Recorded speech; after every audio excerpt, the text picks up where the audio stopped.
Alright guys, before we change here anything on our CPU, we first really want to have a basic readout of our CPU and how much it is actually using. Now first you will need AIDA64 Extreme. I would really recommend you to use AIDA64 Extreme. You could also use Prime 95 and vCore to read out the voltage and to stress test your CPU, because we will need these two tools. And the good thing about AIDA64 is that you have both integrated in one tool.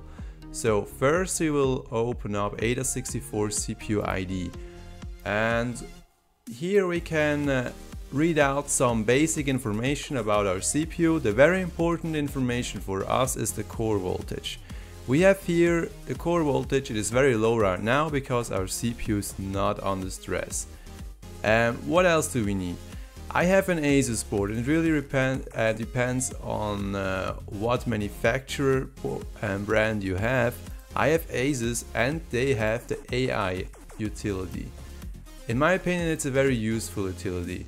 You can read out quite a lot of stuff here, and the important thing for us is this one here. We can see how much wattage our CPU is actually using.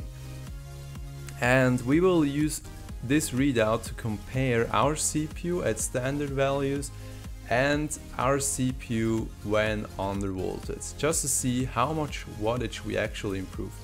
I'm pretty sure that this readout isn't perfect and not very precise, but still it gives us a little bit of an, I would say, an insight on how much we actually improve. Now, we will open up the system stability test. Don't worry, everything is in German here, but yeah, it is the exact same thing for you. Now, we will stress our cache, and the FPU and the CPU. Those are the three things that we're gonna stress. You don't need to stress the memory or the local hard disk. That's not important right now. Okay, we start the test here. And we will have a close look on our core voltage. The core voltage hovers around at 1.152 volts right now. We will see if there is any fluctuation going on here or if it's just a basic. We will let this one run for about a few seconds or minutes, because right now it's not very important, because we all know that our CPU is stable. It at least should be stable. And we'll just have a closer look here to see how much wattage it's actually using. We were something around 51.1 watts at peak, and I would say somewhere around 50 to 51, 49 to 51. Yes, I will call that our basic readout. And we have our core voltage. It is about 1.15 volts. That's the important thing to notice for us. Now, what we're gonna do is we're gonna shut down our system and go into our BIOS. You get into your BIOS when you restart your computer, and when the screen is blank, you press the delete button before you get any Windows logo on your screen going on. When you do so, you will usually get into your BIOS of your motherboard. Do that. I mean, sometimes it won't work the first time, but just try it again and again and you will get into your BIOS. Alright, now your BIOS screen is gonna look something a little bit like that. And you will go to advanced mode, or you press F7 and you will get into another screen. This one is the main screen where you can find the basic information about your CPU and memory and BIOS revision and so on. You go into AI Tweaker. Here you can set quite a bit of settings for your CPU, motherboard, memory and all that good stuff. We will need the CPU core and cache voltage. That's this one down below. It is set to auto usually because there is a setting installed that says, yeah, the Core i7 is gonna run at this and that voltage. The manual mode is a bit of an old setting, I will call it, because you usually use it for overclocking back in a few years.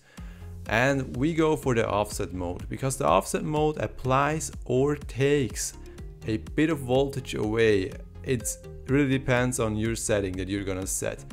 we will use the minus mode because we will decrease our voltage and not increase it. You can also use plus if you wanted to, but we use minus. And I would really recommend you to go with like 20 millivolt steps. My CPU is capable of running at 0.15 voltage minus in offset mode. That's quite a bit. And not every CPU is the same, so you will have other settings for your CPU. And you will have to test that quite a bit. So save your changes and reset your computer. When you're back on your screen, now first, very important is that you actually get back on your screen, because if you set a too low value for your CPU, it's just not gonna boot. So make sure you have a voltage applied where your computer is actually still gonna boot. Then you go back into AIDA64 that I already showed you before. We will need our CPU ID again for reading out our CPU voltage. We will also need our AI suite. I know you probably won't have AI suite if you don't have an Asus motherboard, but hey. Then we will need our system stability test again. Now, very important here is that your system might not be stable. That's normal because you will have to try out which settings are gonna work with your CPU. Not every CPU is the same, so do it as I said with these 20 millivolt steps, and it will take you quite a bit of time to do so. And it is very important that you take this time, because if you don't do it properly, your system might be unstable, and who knows, maybe you're doing a very important work on your computer and it's gonna crash and your work will be, yes, away. So that's very important. Be aware of that.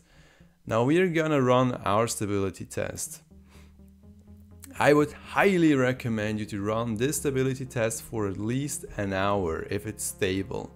It's very important that you take a lot of time for stability testing, because your CPU is now gonna run at a setting where it's actually not meant to be running. Just be aware of that. Now, very important to see right now is that our core voltage decreased by quite a bit. It is now hovering around at 1.02 to 1.04 volts. And the more important thing is the wattage. The wattage decreased from 49 to 51 watts to 32 to, 43? Okay, that was a spike probably. And yes, I would say 40 watts. So we have a decrease of wattage at about, I would say, 10 watts. That's quite a bit when considering 10 watts less at a chip that usually uses 50 watts. So that's 1/5 less of power draw, or I would say like 20% less power draw. And that's a lot. The very important thing about it is that the less power your CPU is drawing, the less cooling is necessary, or you can have a very beefy cooler and run the fans at very low speeds, because you have a very highly optimized CPU under it, and you will have a more silent system, and that is actually the aspect that is the most important to me. Now, as I said, I would run this stress test at least for an hour just to figure